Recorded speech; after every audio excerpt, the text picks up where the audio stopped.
There were no gays on the street in Melbourne on Friday or Saturday night because Lady Gaga played.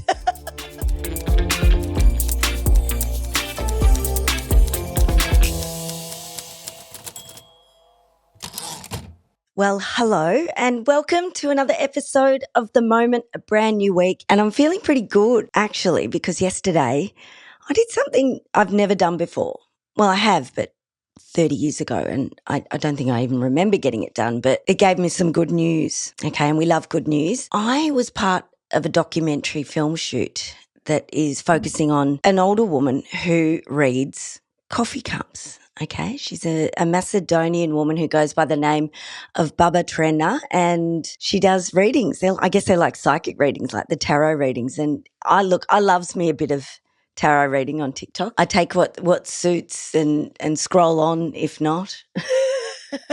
Because I do think that whether you believe in it or not, and I'm not sure I even do, these things often help you visualize what the future might be if you've had trouble, or perhaps work out some problems that you might have, look for ways forward. For me, it's kind of like the old school version of manifesting. If you get somebody to tell your future, then you get to put yourself in the story, focus on yourself for a minute and think about what your future might look like. So I was actually quite excited to get this done. And guess what? Good news. I'm going to be rich.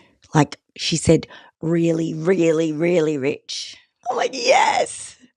The bank balance will enjoy that at the end of the year. But of course there's a catch. She said, first off, in 45 to 50 years, I'm 52. I'm going to be late 90s by then. Great news. I'm going to be rich at 98. So note this one in your diary and, yeah, drinks are on me. I'm also going to live till 98. So party at my funeral. All right? There you go. No, I am rich in love and friendship, and that is fine. Before we get into it, I want to talk about the end of the year. I'm going to keep going through. So lots of good things are planned for you. But last week I asked for some recommendations of what to watch, listen to or hear, just so we can maybe include them on the end of the year list. And I appreciated this one. It came through on my DMs on Instagram, and that was from Safkas. Thank you for your message. I got lots of them. Keep them coming because they're really good for me to see what you're into as well, so I can make a very concise list, because we need concise lists at the end of the year. We haven't got time for a top 100. I'll get to that later on in the show. Safka recommended this one, which I haven't had the strength to watch yet, and I'm thinking that no-go zone between Christmas and New Year, I could probably do it. And it's not strength in that I'm not tough enough. I think this one's very, very emotional. It's the Jeff Buckley documentary that's about that incredible time when his beautiful album Grace came out. He toured the world and he was taking over the world. It's called It's Never Over. It's out now and I haven't been able to watch it because I think I'd be just too emotional. And Safka has said it was brilliant and I sobbed my way through it. That's why I need to prepare for this one, okay? I don't need anything to do the next day because my eyes puff up if I cry. But for Safka, it brings back fond memories of working in a record store when Grace came out. And I think it'll bring back fond memories for me too. I loved that record. We all did at the time. I saw Jeff Buckley at the Athenaeum at the time. I sat next to my brother Kit and we sobbed and sobbed through the show because he was such an astounding performer. Almost magical, I think. We were very lucky to have him, even for the short time that we did. I mean, would have been better to have him for a lot longer, and I can't imagine what he would have created. But yes, he sadly died at 28. He joined that horrible club and we lost him. But I have great memories of that and great memories of me driving around in my Daihatsu Charade with Grace blaring. I would have been playing it on my CD player, you know, the portable ones, because we didn't have CD players in our cars. I wasn't wealthy enough. The Daihatsu Charade only had a radio. I was probably smoking. Not that I smoked regularly, but I think I did when I had friends in the car because we thought we were cool. But yes, looking forward to watching that when I'm in a state to do it. And also on tomorrow's episode, if you tune in, I've got special guests, Antoinette Latouf and Jan Fran. They have branched out. They're creating their own media company, Et Media, and they do a weekly podcast. We used to be journos, so they're existing outside of the current mainstream system, and I have so many questions for them. And as a special bonus for listeners of The Moment, we have a very, very special treat, which might involve something free, so make sure you tune in tomorrow. And actually, it does involve something free. Let's get into some quick moments before I get to the meat in the sandwich today, or the falafel in the sandwich, or the halloumi in the sandwich, whatever your main ingredient is, because I have some big thoughts on that one, and it's got to do with another something of the year. We get lots of these somethings of the year. We had the dictionary.com, macquarie.com, Collins, Oxford Words of the Year, and I was a little bit furious about some of those. And I'm a bit baffled by this one, so that's coming up towards the end of the program. Hang about. Firstly, the Golden Globe noms have come out, and the Golden Globes are kind of a precursor to what might happen at the Oscars. Not always.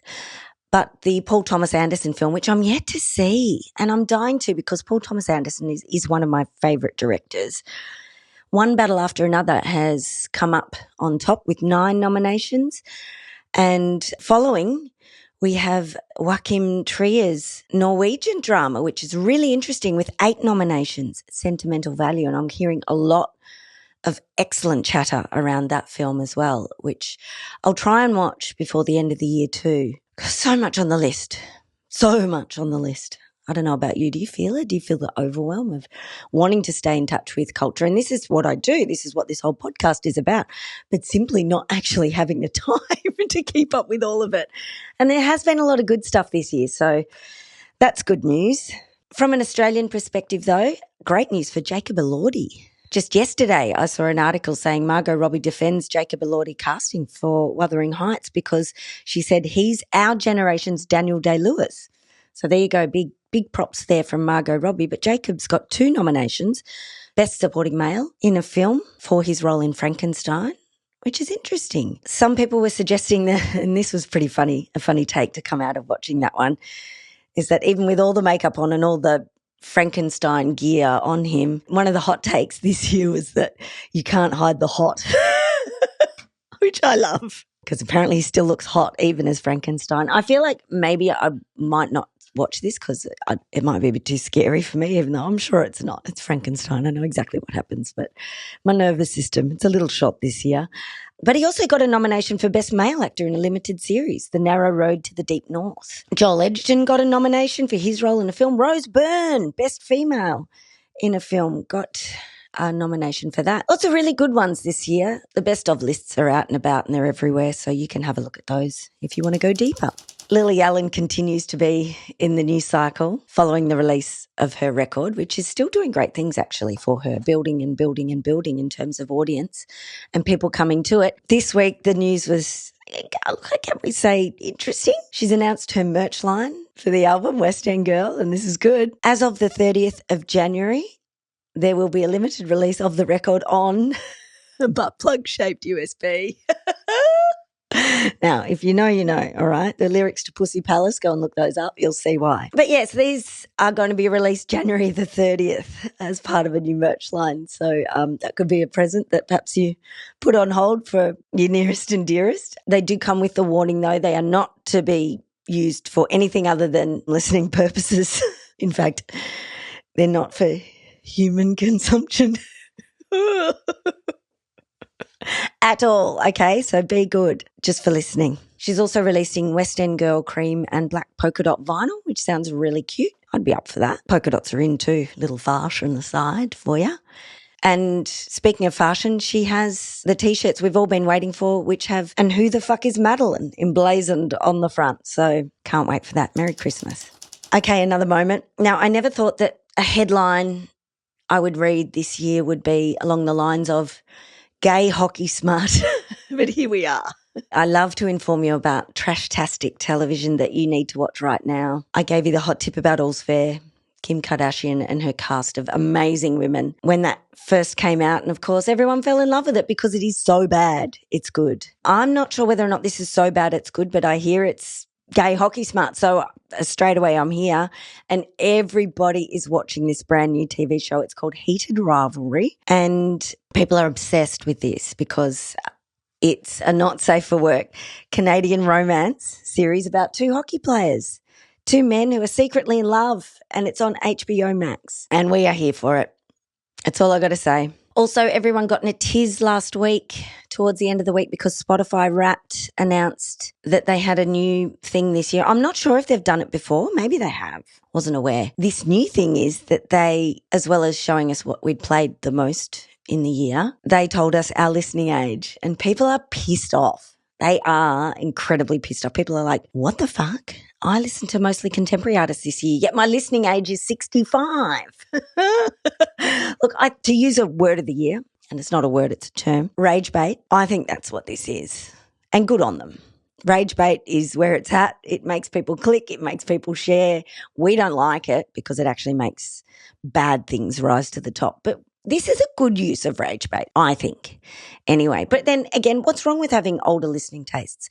Music is always new. It's always fresh, regardless of what year it's from. It can always push your listening experience. There's always music you've never heard. So whether or not it comes from 1978, doesn't matter. Relax, everyone. It's okay. It's okay to have older listening tastes. In fact, it probably suggests that, and I like to say this because, of course, mine's skewed old, it probably suggests that you have discerning tastes and you're listening more broadly than just whatever's hot right now.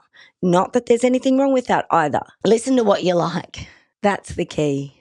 It's always the key. Okay, I'll reveal my listening age, and we have it here as 79. That's right. Even though my top 5 artists were contemporary. I don't get it. People aren't getting it. I think that's one of the issues. They don't get how Spotify got to this age, but that's okay. 79's a good age. I mean, I'm only 20 odd years off making my millions, so perhaps I'm just bringing the era of my multimillionaire times earlier. What else can I do to bring it a little bit earlier than 79? Another 20 years.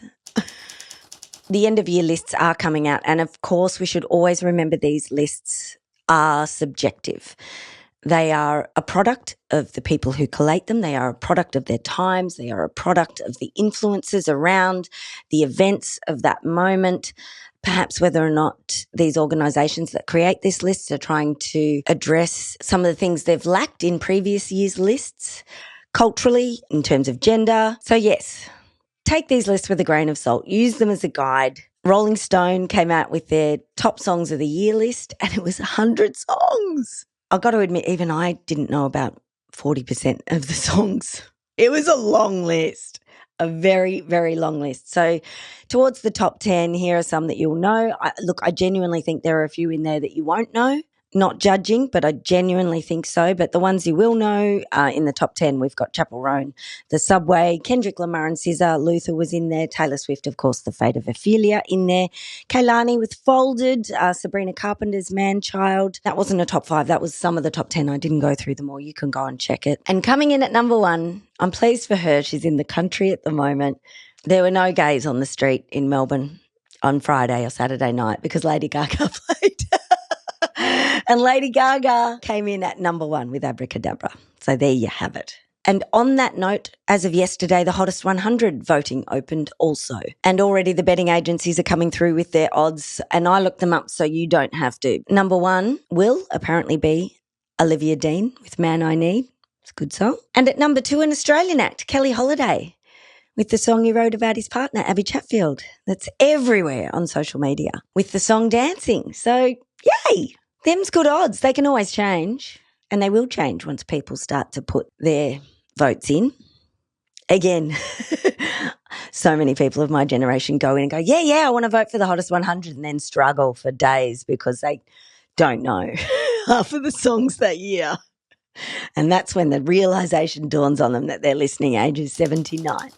In America, there's been some news that some see as quite concerning, especially if you're interested in things like media monopolies. And I think at the moment in this period in history, who gets to say what is very important and who has the power to monopolise that opinion and that business practice is very, very important. And it looks like Netflix are about to literally take over almost half of the streaming media in the US because they have agreed to take over one of the historic pinnacles of American media, which is Warner Brothers Discovery, one of the heritage media organisations there, and also HBO Max. Mind you, this deal has not actually happened in reality. They've just agreed to it, so it may or may not take place still. And a lot of people are quite concerned, and rightfully so.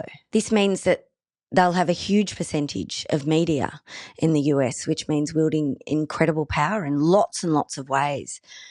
An anonymous group of filmmakers have written a letter to lawmakers, and they've remained anonymous not out of cowardice, but because they were in fear of retaliation due to Netflix's power, obviously as a buyer, but also as a distributor, and it could affect their future work opportunities. So that's really interesting that they've done that. But they've basically gone to say that Netflix would effectively hold a noose around the theatrical marketplace, further damaging Hollywood ecosystem that's already strained by audiences' shift from theatres and to TV streaming.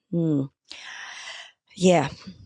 Warner's former CEO, Jason Kilar, has said that I could not think of a more effective way to reduce competition in Hollywood than selling Warner Brothers Discovery to Netflix. And I think all of them have a point. We don't know what Netflix will do with this newfound power if the deal does actually go through, but there will be lots of discussions with very high political figures, including Trump, to determine whether or not this is actually legal, given the percentage of that monopoly. But what this will do will essentially create one massive media giant with a control of close to half the streaming market, which threatens to perhaps force viewers into higher subscription prices because they have the best stuff and they can do that. Whether or not they do, again, all up for debate at this point. But it could also mean fewer choices for viewers over what and how they watch, and also for those working within the industry, it could make their lives a lot more difficult. Piss off one studio and you don't work with the others, and therefore your livelihood's at stake. So that could lead to people not being honest about things they might be experiencing in the workplace. It's controversial on many levels if they do take over. So watch this space. I'll keep you informed. Some sad news. Some icons of architecture and photography have passed away in the last few days and made me very, very sad, because these are people I was inspired by, very much so, over the years. The first is architect Frank Gehry, who passed away at the age of 98 in his Santa Monica home. Oh, and interestingly enough, that is his home that propelled him to huge success, because he was doing things very, very differently. Back in 1997, when I was studying, I actually studied quite a bit of architecture theory, not practice, obviously. And Frank Gehry's breakthrough as a postmodern architect back then was when he redesigned his own home in Santa Monica, California, which I've driven past and seen, and it is very subtle from the outside, given what he went on to create, because he changed the game. He used materials like chain link fencing, plywood, corrugated steel to renovate. And these were materials that weren't considered important to use. And once he had that success, then he blew us all away with a commission that he got, which was the Guggenheim in Bilbao in Spain.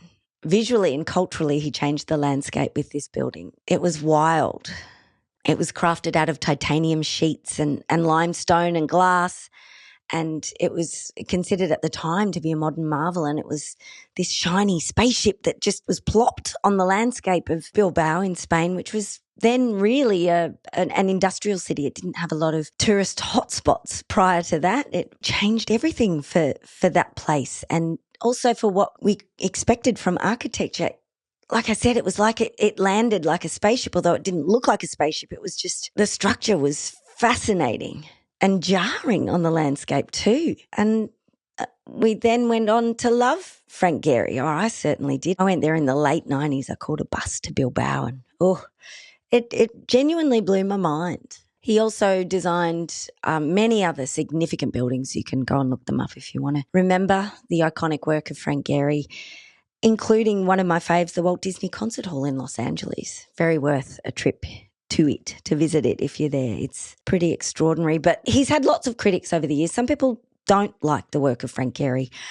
People described the Walt Disney Concert Hall at the time as a pile of broken crockery. Brutal. A fortune cookie gone berserk. Even more brutal. And an emptied wastebasket. Now, this came from an episode of The Simpsons, okay? This was shade that by appearing on an episode of The Simpsons where it was suggested that he pulled out a bit of paper from the bin, crumpled it, and then voila, that was the design. But it's not the case at all. There was so much more work that went into Frank Gehry's creations. But Frank Gehry was always very optimistic about that because, quite frankly, Frank was designing huge commissions at this point. He's probably just sitting on his pile of money that I'm going to get when I'm 98. And he would shrug off the criticism of that concert hall with, at least they're looking. And I love that. It's true. You can be criticised all you want, but if you've made something that changes the way people look at the landscape or buildings or changes their ideas of what a building can be, then that is what's important. And he certainly did that. Frank Gehry, you will be sorely missed. Just yesterday, the news came through that British photographer Martin Parr, who died at the age of only 78, sadly, passed away. And Martin Parr was a photojournalist, I guess, first and foremost. He took intimate photographs of people, a lot of the public in the United Kingdom. His photos were very anthropological, I think, as well, and very funny, some of them, very, very funny. But what his magic was, and I think he knew this when he was taking these photographs, and this is what makes them so intriguing, and his subjects were quite often very, very mundane. And this is why I loved them too. A quote from The Guardian was along the lines of, he made the mundane extraordinary. And he certainly did.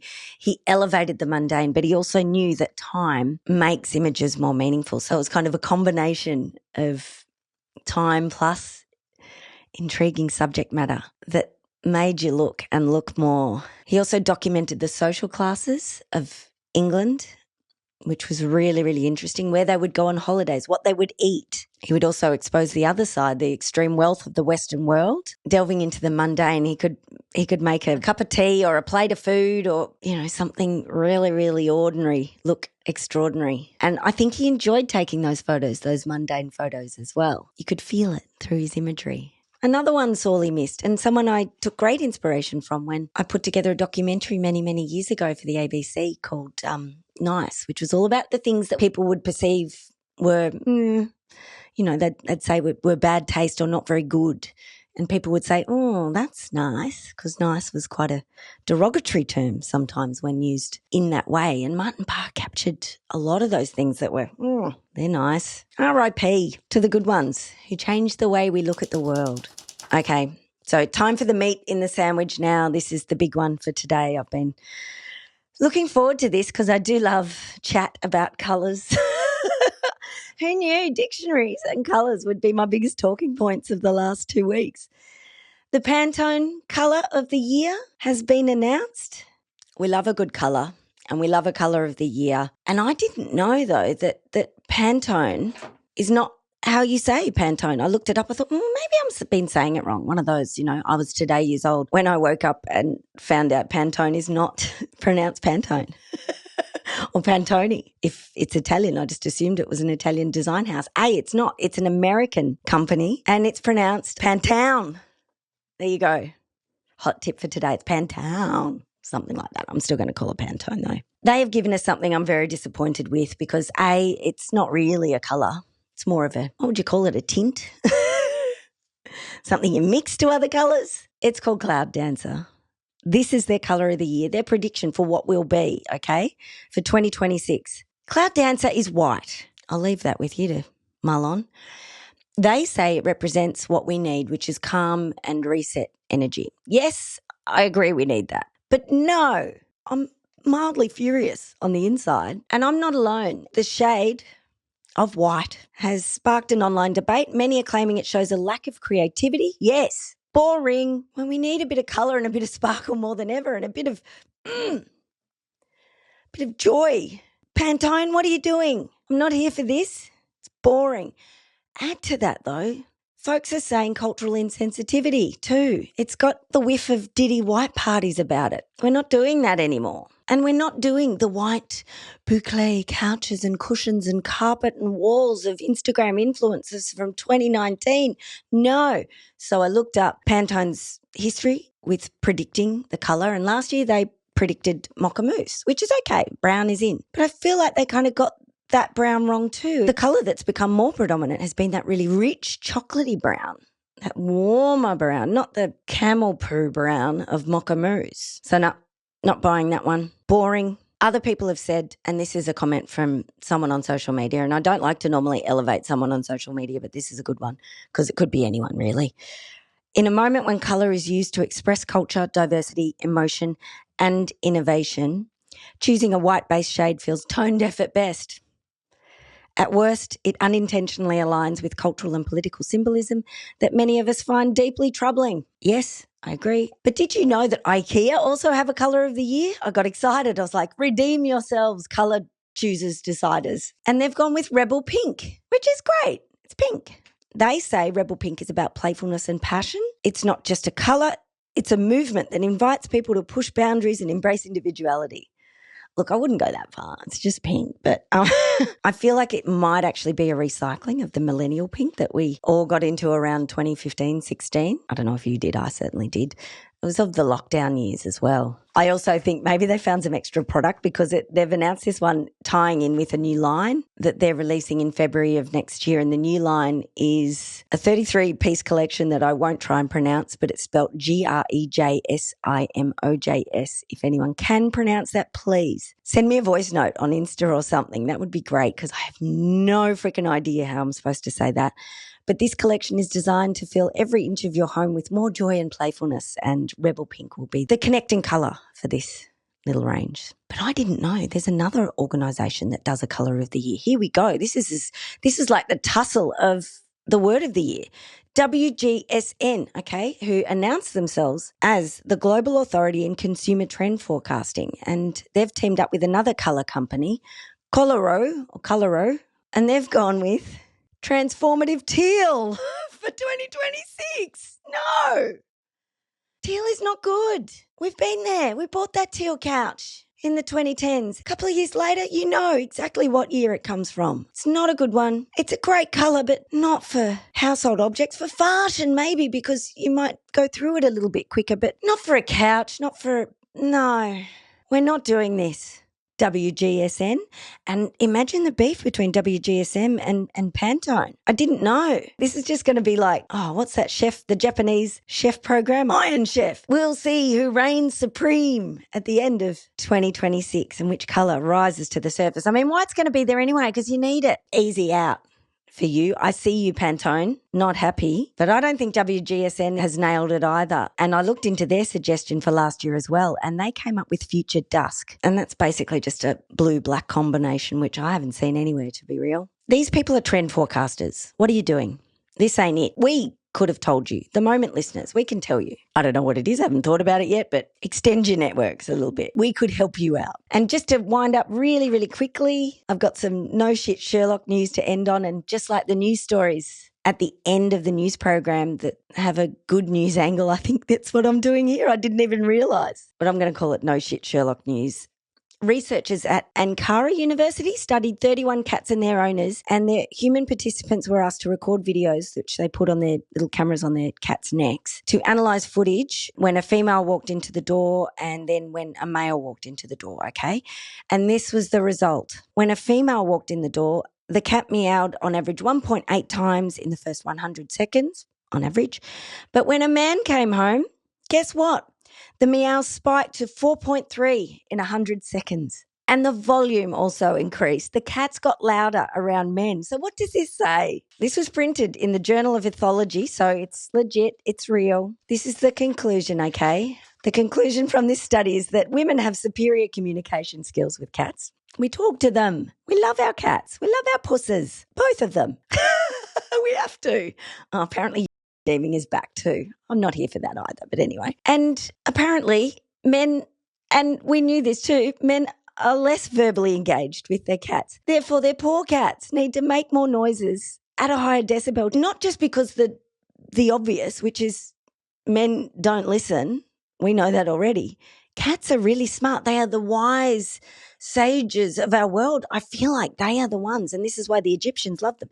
They are the ones who see and know all, because this is the conclusion that we make from this study, is that they believe a man needs more guidance. It's not just that men don't listen. Cats know that they need more guidance to get what they want, because cats are motivated purely by self. We know that too. Oh, I love that. And I'm going to end on that. I love you. I'm just going to say it. Why not? I do. It's been a pleasure. It's always fun doing this. So yeah, I will see you tomorrow.